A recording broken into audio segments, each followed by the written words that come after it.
The topics and opinions expressed in the following show are solely those of the hosts and their guests and not those of W4CY Radio, its employees, or affiliates.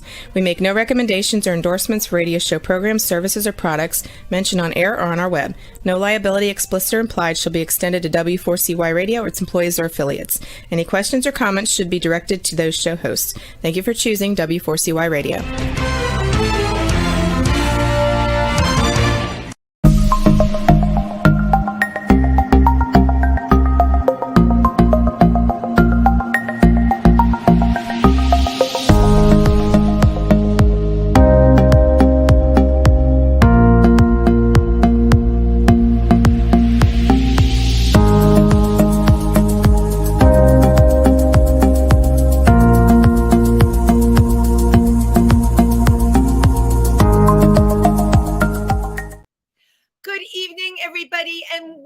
To Triversity Talk.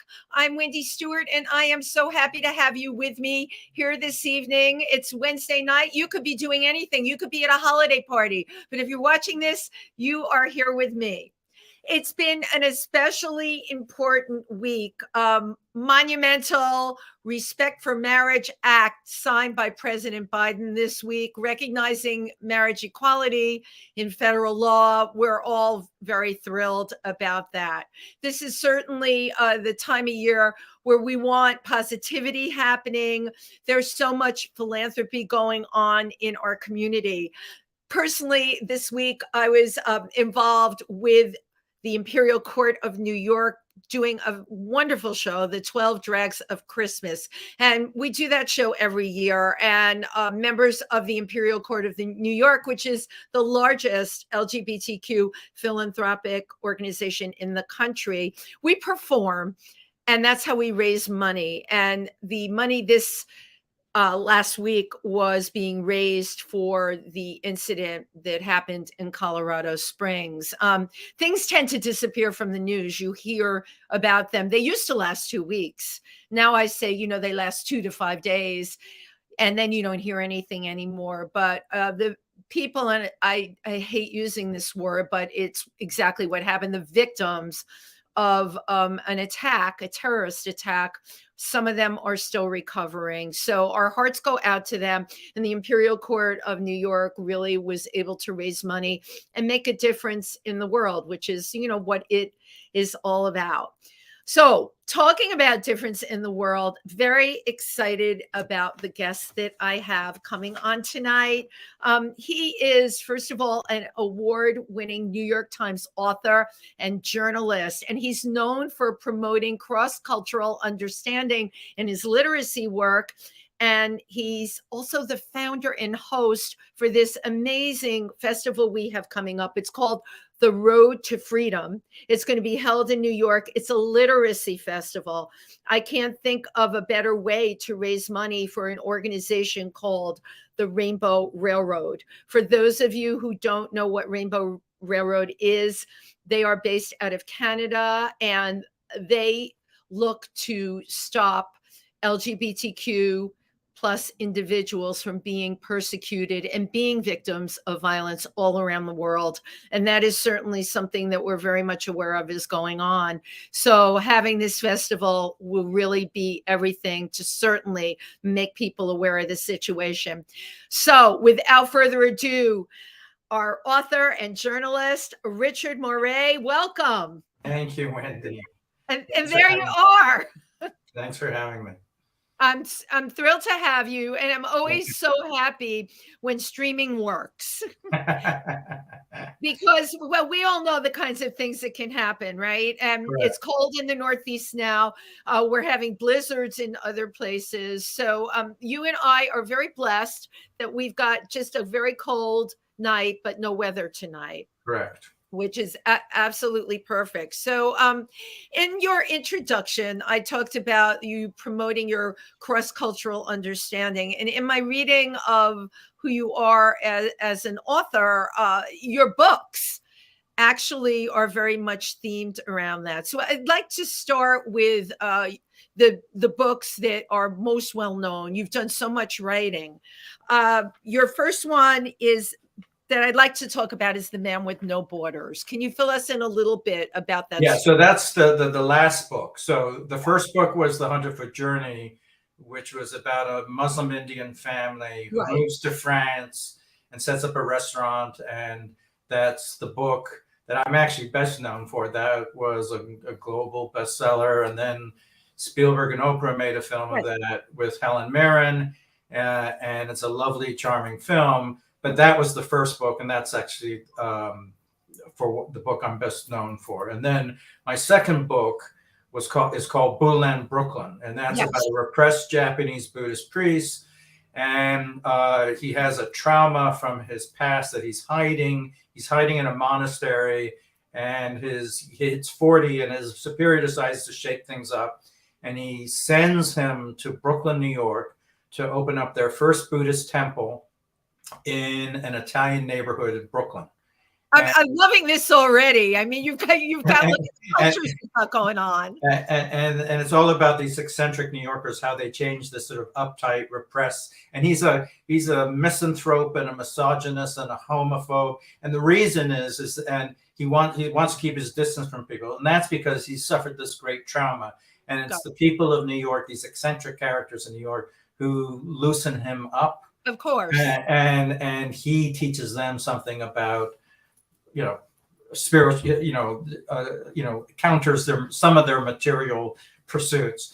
And then the last book, the one that you talked about, The Man with No Borders, that's about a Spanish private banker who's dying in Switzerland. He has an American wife, and he has to come to terms with his sins before he can die. And the middle one, Bulan Brooklyn, is in development as a premium television series, and the last one we're developing it as a feature film. So I love, first of all, that you turned your whole background into being able to write these novels with such really fascinating characters and all the people that are around them as well. How has being a journalist affected the creating of these books? I mean, you didn't start out writing novels. You obviously wrote real news, right? So tell me what the crossover point was. Well, so I always wanted to make a living, but I had a family and I had to pay bills. And so I started. Thank you for being so sensible. I'm thanking them. So I went to work for Forbes magazine, and I was their longest serving foreign correspondent. And we were stationed in London for 18 years. I was the Forbes' European bureau chief. And I really started, I always wanted, but when my daughter was born, the day she was born, I started writing fiction again. And I said, life is short. And so I always, time is precious. And I have something more to say that the journalism wasn't addressing. And so I always, and I love doing both. And the reason is that the journalism kind of gets me out into the world, and I meet fascinating people and I go fascinating places. And that becomes the lifeblood of my fiction. So I get my ideas and color from being forced, writers, well, I'll just stay in my room and just, like a mushroom, just like do my thing in the closet. But, journalism forces me out into the world. So it actually is, very enriching for my fiction. And conversely, fiction, and I also learned a lot about research through journalism.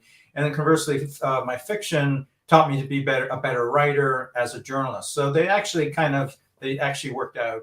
Oh, you know what? Talking to you, because I knew you were a writer, but while we're having this conversation, I can completely see how they not only work together, but being a person that writes novels, that's a whole different level of communication. Correct. Than being a journalist. It's funny because you've asked me who my audience is on this show. And as I told you, it's who's ever listening.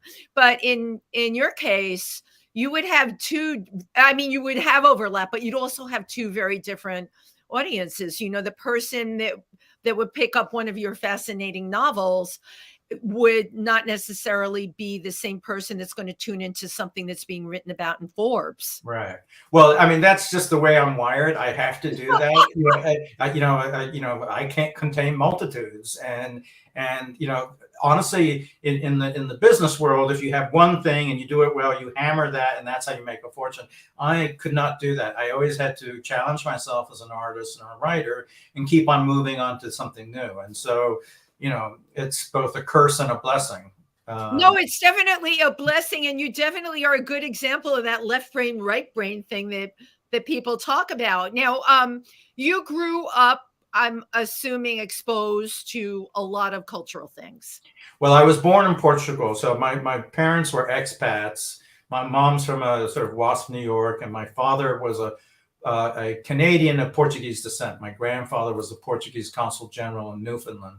So my dad growing up, became a Canadian, and he worked for a Canadian aluminum company called Alcan. And in the 50s, they were I know Alcan. Yeah. So in the 50s, they were sent to, my dad spoke 7 languages, and Alcan sent them to Portugal and Spain, which were emerging markets then, to build their operations there. And so my brothers and I'm the youngest of 4 brothers. We're all born in Portugal and Spain. And then when I was 10, I was the youngest. And when I was 10 months old, we moved to Switzerland. So I grew up in Switzerland. I went to British and American schools in Switzerland.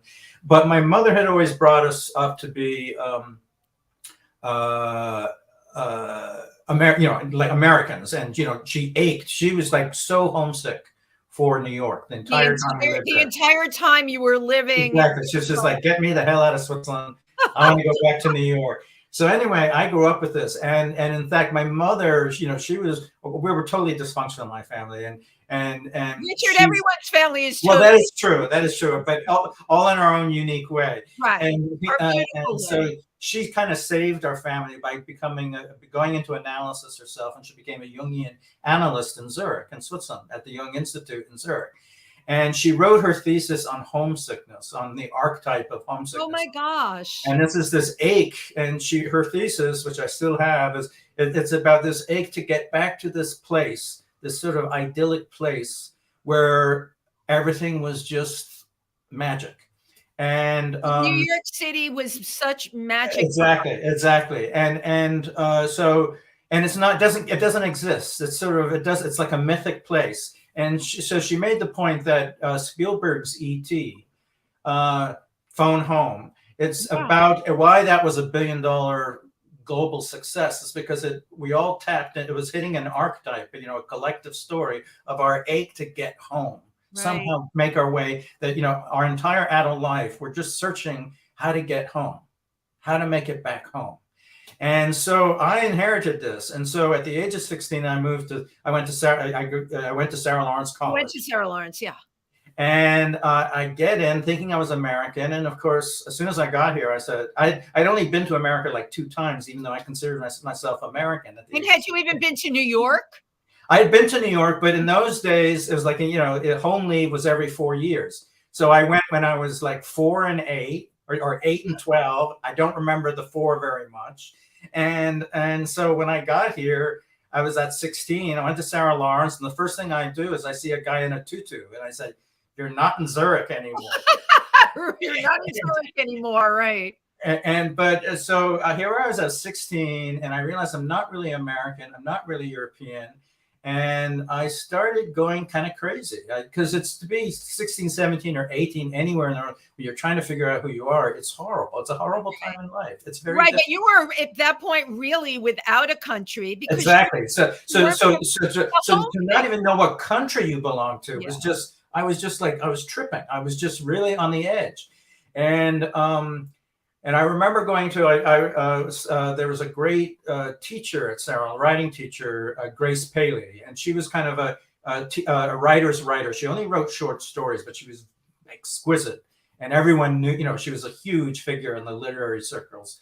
And she came into class, and all her stories were about the Jewish Bronx. And she came in and she said, the reason we write is to show how we're different from other people.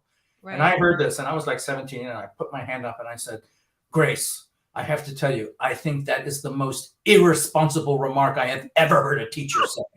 I said, I know why I'm different from other people. I feel it every moment of the Yeah. day. The reason I'm writing is to try and find what I have in common with other people. You're looking for a common point of connection. Exactly, exactly. And if I get my writing deep enough, then I'm talking about the human condition, which cuts through all the cultural, all the baggage, all the stuff that gets the noise, and we're getting to the deepest part of the human I experience. call that the meat and potatoes or the nitty gritty. Exactly, exactly. So this is kind of a circuitous way to answer your original question. So then all of my books, I kind of picked up on my mother's story about homesickness. And so all of my books are, I think there are like two kinds of people in the world, that some of them need to be attached to the soil of their ancestors. So like Scarlett O'Hara in Gone with the Wind, she's, she's a nutcase. She's an absolute flake. But remember, her father always says, you've got to be attached to the soil of Tara. Right. And she, when it comes to saving Tara, she will plant rutabaga with her hands, just Absolutely. because that's what grounds her. And so certain people need to be attached to the soil of their ancestors, and that allows them to process the enormous events of life. And if you tear them from that soil, like we're seeing in the poor Ukrainians being chased, or LGBTQ that the Rainbow Railroad is helping, taking them out of their home countries because their lives are being threatened, then they become unstable, and it takes several generations to work themselves through that trauma. To work that trauma through. They do work through the trauma, because if you think of friends that I had growing up, their parents had concentration camp numbers on them still. Right? The parents pass that on to the kids. All right. And I even have a friend in Milford, Pennsylvania, right? Her mother she's an amazing woman, Holocaust survivor, but that gets passed down. I don't know. I want to later share with you this Holocaust story I have. This is amazing about that. But I just wanted to finish. That the other thing is that I also think there are certain people on Earth who have to leave their village, have to leave their soil, and they have to go out into the world to become complete human beings. Absolutely. And that if you force them to stay at home in their village, they would become unstable. And sometimes in places like Milford and small towns around America, you see them stumbling from the bars at midnight. And sometimes the military is a way for these people who have this calling that's greater, and they don't know how to get out, and the military is a way for them to get out into the world. But in any event, all my books are two things. It's about one person going from one culture to another. And you can honestly experience this from going from Akron, Ohio to LA, to a job in LA. It is right in our own country. You have to go from Zurich to New York. Yeah. And then you can also so it's all about people who have to go out in the world to become, and they go from one place to another, and this search for home. Where is home? If you do that, then you have to kind of you have to create your own home. So I have a question for you. Are you home yet? I am. So it's kind of interestingly, I am. Milford, even though I was born and raised in Europe, I'm the fourth generation. Milford, Pennsylvania, where we live, is actually, I'm the fourth generation of my family that's had a home here. And so outwardly, it's funny, I have a brother in San Francisco, and he's outwardly much more American than I am. But he is absolutely so attached to our Portuguese heritage, and he's done so much for the Portuguese community. He's completely connected. He was just knighted by the Portugal for his work for him. And conversely, I'm much more outwardly European, but I'm very, very grounded to the American side of our family. So that's, and also doing this for the Rainbow Railroad is also, this is my home. And this is this is making me feel like I'm complete and I'm doing something of service. I think that anytime we are doing something of service to the world, we are at home. And that's in the Upanishads, I can't recall the line off, but it said that when you strive to make the world better, then you have found your home. And that is extremely well put. Well, you must be very excited about doing the work that you're doing for the Rainbow Railroad, I would think, can you talk a little bit and share with people about the railroad? Yeah, so like the Underground Railroad of lore in America, Yeah. which, as you know, it was a route from the south north, and safe farms, abolitionist farms on the way, that slaves that escaped and were trying to make their way to freedom could go to these farms safely. There would be safe. Hidden and fed, and then they would go to the next farm. It was called the Underground Railroad. And we live in Pennsylvania, and the Quakers were very big in this. Yeah, they were, absolutely. So the Rainbow Railroad is doing the same thing for the LGBTQ plus community. So basically, there are 69 United Nations countries where it's criminal to have same-sex attraction and intimacy, or be a different perception of gender. It's also got to do with and I'm talking. That's what I'm talking about. And then its entire, the rainbow version of this, its entire any way that manifests the other, the so-called the other, and in 11 of them, the sentence is death. And most people are shocked when they hear this. Well, it's a horrible death too, by stoning, hanging, and just awful. And torture. There's usually a lot of torture that goes in before they're killed. And so the Rainbow Railroad kind of goes underground. And I highly encourage, if you want to know what the Rainbow Railroad does, there's this fantastic documentary on HBO called Welcome to Chechnya. And it's about, have you seen it? I have. Yeah, so that's the Rainbow Railroad. If you look at the end, they're the ones who are thanked, because they're all kind of getting to Canada, which is because Rainbow Railroad is helping them get to Canada and that. Well, and also I know about the Rainbow Railroad from dealing with Kakuma 13, Block Kakuma 13, which is in Kenya, and what has happened to those people there in that camp. And I'll go into that later, but what they also do is they can't get everybody out. There's so many people. They can't get everybody out. So they do at least give some kind of support, right? They partner with local organizations. That's tremendous for people that they can't get out. You can't get everything out. Well, I'm getting, because of my role with creating this literary festival for the Rainbow Railroad, I'm getting texts from Ugandans who are in Kenya. Escaping being killed in Uganda, getting into camps, and they're having a horrific time in Kenya, and they're begging me for help. And it's just so, this. I said, look, all I can do is what I'm doing is try and raise money for the Rainbow Railroad. And you got to go through them, right? And I learned that too. But we did do a fundraiser for them at the Stonewall. That was wonderful. And what we did, Chauncey Dandridge, who's an amazing activist and who works at the Stonewall, he brought them in on a live stream on a monitor. All right. And the brilliant thing that he did, because there's too much of us thinking it's over there. We don't, they're a different culture. There's your cross culture, but they're a different culture. There's nobody we could connect to. He puts them up on the monitor. People introduce themselves, and each one, they were young, had a sign of who they wanted to be. And they spoke, I want to be a doctor. I want to be an engineer. Okay. I want to be a professor. It was all the same wants that you or I or anyone else exactly. And that was such a big connecting point. We need to realize what's going on in the world right now. These people are exactly like us, and it's really awful the way they're being persecuted.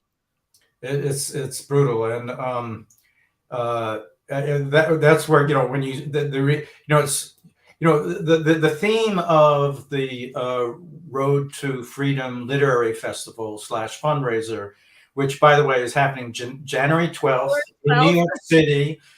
We've had Vernado Realty Trust very generously. They're the biggest developers in New York. They're redeveloping Penn Station, and they've given us this incredible theater and space and lounge with fire. It was just an amazing space in Pen 1. And the theme of the festival, and I hope I can talk a little bit about the incredible talent who's coming. So the theme of it is storytelling heals the wounds of the soul. Yeah. And so, as a writer, we work through our problems in life. I work through my problems in life through writing. And so storytelling through time immemorial, mankind has told stories to process the pains and vicissitudes of life. Right. So that's the theme. And so we're selling tickets, we have donors, and it's going to be a really remarkable evening of storytelling. And I've got incredible 5 writers that are just extraordinary. So we have Chen Chen, who is this Chinese American poet. Oh, yeah. He's got this poem about the narrator is 13 and tells his Chinese parents in Amherst, Massachusetts, that he's gay. And his mother slaps him, and he spends the night in the tree. It is an incredible poem. It will have you weeping at the end. Wow. And we have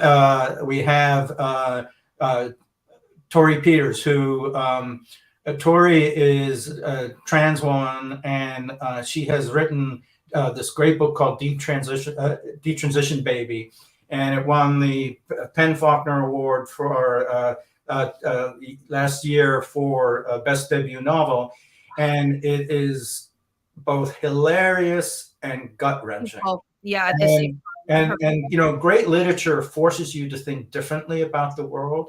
And with my sort of white privilege background, this book really was like a piece of pumice that made me question my own worldview. And that's the sign of great literature. But at the same time, it's highly entertaining. It is. Right. It's a page-turning and rip-roaring fun. Then we have Peter Staley, who a lot of people don't need it. He's one of the, leading activists during the HIV/AIDS battles. And he was kind of for a long time one of the main spokesmen for ACT UP. And he wrote this very touching autobiography called Never Silent. And he talks interestingly about, during that fight for life that was going on with those, for that generation of HIV infected. I was a very big part of that. I remember that. I know that. Right. So I hope you're going to be there on January 12th. I want to introduce you to Peter. Okay, all right. I want to introduce you to Peter. So Peter, but then he talks very movingly. I was so touched by his autobiography because he talks about it was the worst of times, but also oddly the best of times, in the sense that they were fighting for life. They were fighting, right. and everything had meaning. Everything had meaning. And that when the need, because the new antiretroviral drugs came along and Combivir came out, he went through a real crash, and with drugs and alcohol. And it's a very, very brave, really incredibly brave, very, very soul right revealing type of. And also, since I'm late to the party, I didn't know. I mean, I knew about it from a long lens of reading the New York Times. Right, but you weren't in the belly of the beast. Right. So I've been playing catch up, reading Sean Struve's, book. Right, and I knew Sean back in the 80s. Okay, yeah, right. And because we were both knew a lot of the same people. Well, I know that you were doing God's work by going around and feeding a lot of people who couldn't get out. We were actually taking care of the pets of anyone that had HIV. That's right. It was called Powers. Right. But one of the perks to Powers was I met a number of doctors, and they were the doctors that were working on what I call the Dallas Buyer Club drugs. They were not FDA approved. They were off label. But everyone we knew was dying from AZT. Right. So there were these other drugs you could take All right. And I have to tell you something. There were 3 doctors. One of them was Joseph Sonnabend, who Sean Stroop knows. Right. I knew Joseph. Those people are alive. They're alive. Yeah, I know that. Yeah, which it's amazing. Yeah, Sean talks very moving about that. So Peter has a fascinating, when they made the Dallas Buyers Club film, he's got a fascinating story about, it was about to go completely off the rails. They had this denialist in the middle of it who was making the film. The director didn't. He's got a great story about that, about fighting to correct that, which he was able to influence the outcome of that. But anyway, and so then we have the fantastic Richie Hoffman. He is one of my favorite poets. He's a Stanford University professor, and he's steeped in sort of Greek. He's very well read and educated, and he's steeped in Greek and Latin mythology. But his poems they just leave you. Poets, they can see in a dust mote the entire universe. Well, I love the way you put that. That was very poetic. So that's what Richie does. I mean, but it's always, with a guy in a room, and it's just the way that the curtains are. This is such exquisite poetry, and he's such an exquisite poet. And then we have the fantastic Nicole Dennis Benn. So Nicole is from Jamaica. She's got 2 bestsellers. She's super hot. So her latest novel just was at Frankfurt Fair, and there was 8 publishers bidding for it. She is going to be the next literary. I mean, she already is she's already a bestseller, but I mean, in the next category, super literary star. So we have this real mix. Jamaica is very anti-gay. And so Kamali Powell, who is running Rainbow Railroad, and in fact, I was just reading. There was a man they just saved from Jamaica, who, despite how dangerous it was, he was fighting for HIV positive rights, and and patients, fighting the rights for AIDS patients, and he was got so dangerous that they had to extract him from Jamaica, and he's now in France, and they're placing, and he's studying to become a nurse in France. But he was someone who was a hero in Jamaica. They got him to France, thank God. Yeah, so this is what the Rainbow Railroad do. Right now, for example, in Russia, there's an explosion of applications. And the reason this came out and said in Russia. I mean, it's not safe. It's not safe in Russia for them. No, so particularly trans are just so at risk right now. Yeah. And they just got Rainbow Railroad just got a group of Russians to Latin America to relocate to Latin America. That's what they do. They get them out of harm's way. They have safe houses. You have, if you see that in Welcome to Chechnya. In fact, that was the Chechnya story was there was the Russians were at war in Chechnya. Putin installed a strong man who was in his favor, and he basically said, if you kiss my ring, you can run Chechnya the way you want. And the guy has been torturing and killing anyone who's that isn't heteronormative. Yeah. And so they had a safe house in Russia, and the Welcome to Chechnya is about how they get them there. You've got to see this. It's absolutely, you cannot believe what they go through. I mean, they put in fake identities. One of them was a woman, and it was a lesbian, and her father was a major figure in the government. And you should see what there's such attention to detail that they get.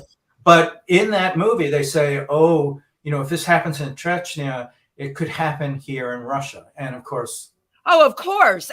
Absolutely. 3 years later, that's exactly what's going to happen. It happens in Iran or any of the Middle Eastern countries. Right. So the reason I started this literary festival, it was not just to tell a bunch of nice stories, but the Rainbow Railroad is doing incredibly important work. They are saving lives. They are people who are being they have PTSD from the torture that they've been through. And they're helping them recover mentally, physically, gets them to safe houses, then to new countries to start their lives again. They also have to get them set up in the country. Exactly. I mean, it's a huge operation, and no easy. That's right. no. And it's so dangerous working in these. It is, it's like they often have to put in identities and getting them and cover stories to get them out. I mean, it's really, really intense work. Right. It's and but they right now, so last year they had about 8,000 requests for help. This year they have 10,000. Their finances are such is that they have to date helped since they founded in 2006, helped 5,000 people. So I heard this. They were formed in 2006. Since they were formed in 2006, and 5,000 plus, they have managed to get out of these, out of harm's way to safe countries. But they're getting 10,000 a year requests. Exactly, and they're turning away. So I said, this is and this Rainbow Railroad scores 92 out of 100 on Charity Navigator. This is a wonderful organization. Kamali Powell runs. I mean, it's just a really good, highly dedicated people, and not a lot of waste. And I said, I have to do something. And this is, I work, as a business journalist. This is what private equity do. They invest. They see really good companies and they invest in them so that they can expand their capacity. So this is my version of doing that. I created this literary festival and fundraiser, which you all are invited to. I want all to see. And if you do come, you need to come up to me and say, hi, I saw you on Triversity Talk, and I will shake your hand. And thank you. So in terms of your outreach, okay, because we know with these numbers, and by the way, if you go to their website, one of the first things you see on it is a red button to push. Do you need help? Right. That's the first thing, because anyone that goes on there, which that's completely impressive. It's completely geared to the person looking for help. Exactly. Right. So with that being said, and what is going on in the world right now more than ever, and all of these requests and your background, how are you going? What is the plan to bring in big business and Wall Street? Well,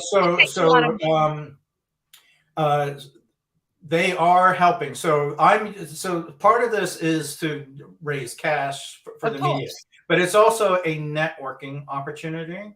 And so for example, I'm getting executives from UBS to come, and they said, look, we didn't have enough in our budget this year, but we're interested. So I'm just getting them to come to meet the Rainbow Railroad. So it's also about leveraging contacts and relationships. Absolutely. So that's what. But we have Vornado, the biggest developer in New York, giving. There is also some very generous individuals who I don't want to name right now. No, it's cool. But they also they just. And these are like professional. These are seriously wealthy people who are professional philanthropists. They know how to kick a. They can spot the fakes from the real thing, and so they're also going to be there and coming, and but we also wanted to so the tickets are 150. But that includes food and drink and this incredible night of entertainment. Right. So, and for New York, a dinner in New York, how much a dinner in New York is. It's not a bad deal. Oh, but it's all going to. The deal is great, but the thing that really got to me was I know about a lot of organizations, and until I spoke to you like a few months back, you started telling me about the Rainbow Railroad. I hadn't heard of them. And that's the thing, getting the word out. And I don't have to tell you that. That's the hardest thing, but that's the thing that has to happen, because you're right. There's people, and internationally, there's people with money that support the LGBTQ community all over the world now that can change things just by the kinds of donations and who they would have Rainbow Railroad partner with. So it's getting the word out. It is getting the word out. So one of the joys of this is I'm doing this with my daughter, and so By the way, I love that you had told me that. I think yeah. that's So she got Sutton Communications. She does a very high level art and museum public relations, but she got Sutton Communications, her company, to pro bono. The first pro bono was to do this, and so we just had a nice piece in Time Out. right. Our mutual friends, Mark Isom, is getting The Advocate. He's the publisher of the. So he's part of the group that owns The Advocate, and a lot of the. Yeah, he just started up there. That's perfect. But that's perfect. You're Pride, already Pride. network. Right. So he very generously is helping us get the word out through all of their publications. So this is all about it's about who do you know to help and how can you help, and you just do what you can. I'm a lowly scribbler, but because of my journalism, I know a lot of Wall Street types. So I'm working on them. So I'm getting a lot of them to come up. And anyway, a lot of those uptown bankers need to meet some downtown people. So that's part of my job. So is to get some downtown, and conversely, some downtown artists need to meet some uptown bankers. So that's what I do in my world. It's like a good party is always you want to have like an actress next to a banker, next to a sculptor, next to a philosopher. You want to mix things up, and so I call it a people potpourri. Exactly. Exactly. That's what you want to do. Is this your first time being so committed and trying to raise money for something that you believe in? This is different. You're very passionate. I came up with this idea, and I should also have to give a shout out for our mutual friend Karen Haycox, who's also from our village. Who's coming and Karen, and I think she's been on your show. So Karen, yeah. So Karen, she's the CEO of Habitat for Humanity in the New York area. She's also on the board of Rainbow Railroad. So I heard about it from her, and I said, I got to do this. And I thought, what can I do? And I said, well, Richard, you're connected in the literary world. You're also connecting. Why don't you? So I have a friend at UBS who's the global chief investment officer in Zurich for UBS, and he has a theory. He calls it the Reese's chocolate cup, Reese's cup theory, and that is take two things that aren't normally associated with each other, chocolate and peanut butter, and put them together, and you have something completely new. But because each was, liked in itself, the risks of putting them together aren't that much, and you get a completely different thing. And I thought, ooh, that's kind of interesting. This is my attempt. So this is like, LGBTQ activism and politics, and because there's a lot of politics, as you can imagine, that the Rainbow Railroad has to do. There's a lot of politics and downtown writers and bankers, and so it's really impressed, Richard. This is really your first big shot out of the bag in this area. I'm from the ACT UP days, and I'm very impressed that you had this connection, first of all, with Karen. It shows, right? You're talking about networking. This happened right here in Milford. You would have had to have, you met her and you were talking, and something about that spoke to you. And then you heard, and then I spoke to you and you picked it up, and that's how it happens. That's how it happens. Yeah. That's how magic happens. And it's the passion and infection. But honestly, anyone who reads about the Rainbow Railroad says, this is an amazing organization. And, it gets down to that fact. There are 11 countries in the world where they're going to kill you if you have, if you believe same-sex intimacy or on the spectrum, LGBTQ plus spectrum, wherever you are. I really feel it's not just 11 countries. Okay, there's 11 countries that we know of where they. Right. I was going to say there's 70 countries where it is, criminal. And also, I have to say a personal story. So, a part of this is we were talking about earlier about family and things passed on. I am atoning. My uncle was gay, and he was a brilliant. He was at Princeton, and he had a nervous breakdown and collapsed because he was gay, and my family tortured him.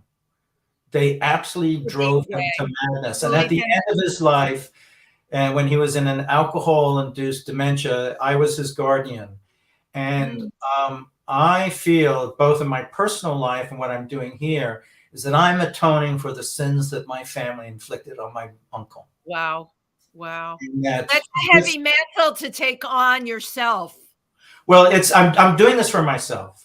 Yeah, I'm doing this for myself.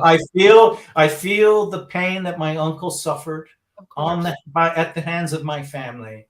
And even my mother who loved him, she just didn't get it. And she didn't. And so, and the other thing too is, we all have our road to freedom. We're all trying to fight our way down this road. Absolutely. But we're also, everyone's on the spectrum of that road. My road, as difficult, everyone's road is difficult to come out or whatever. It's always painful, and you hurt people you love, and yet you have to be yourself, and you find out who are your friends and family and who aren't, all that stuff. It's all painful stuff. But the people that the Rainbow Railroad are helping, they're on the absolute end of the spectrum of it. They really are.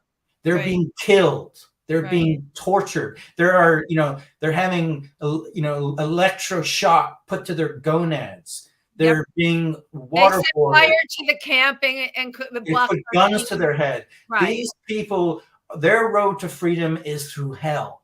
And even as hard as it is, the difficulty that we've had should give us empathy to come and help these people at the far end of the spectrum of this road to freedom, who might never experience freedom. That's how desperate and bleak they may die fighting for that freedom. But I think the biggest thing, the big takeaway from all of this, for me and for you, is communicating that it's not something that's over there. You use the word empathy. Right. What does that mean, right? I am my brother's keeper, all right? That it's happening to human beings that you can connect to.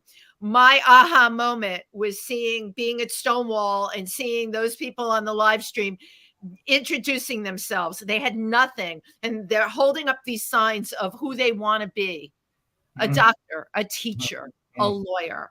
All right, that connects to here. Right. These human beings, and I think the best thing any of us can do is find a way to make that connection happen. I love that you're bringing this festival to New York. This is a very important thing.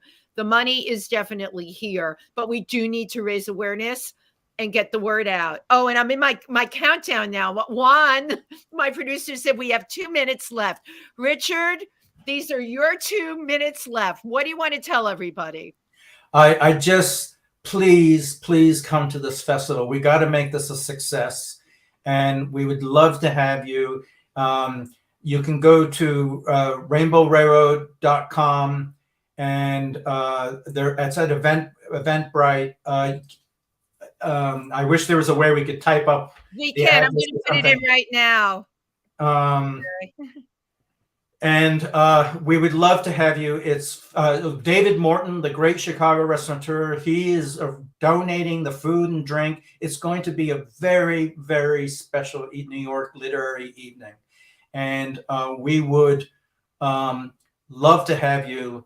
Please come, bring your posse, and come and say hi to me, and I'll introduce you. You need to meet some people too, and I'd be delighted to introduce you around, and tell me that you came from Triversity Talk. Oh, yes. And by the way, also, here's another really good book to read. We're supposed to be talking about your books, not mine. Right. So anyway, you guys, and if you're listening, in Wendy's book, she talks about, which we all know, that overnight successes don't happen overnight. That's exactly right. They are years in the making. This evening on January 12th is years in the making. Please come and help me make it a success for the good of our brothers and sisters around the world who need our help. Thank you. Exactly. I couldn't have put it any better myself. Thank you for doing this. Thank you for raising awareness. Thank you for having me. Really. This is the first time we're doing this, and it's in New York, and hopefully this will become a yearly thing. That's it. You got to build from the ground up. We call it a groundswell. That's exactly what you're doing. Thank you so much. Thank you so much, all of you. Thank you for listening. And to our audience who's listening, if you have any questions, you can reach out to me. I am accessible. You can find me on Facebook and all social media. And we put a big banner up, Richard, with the internet information. Listen to me, the internet information. All right. I will see you January 12th, if not sooner. And thank you. Thank you, everybody, for tuning in tonight. Thank Bye-bye. you. Bye.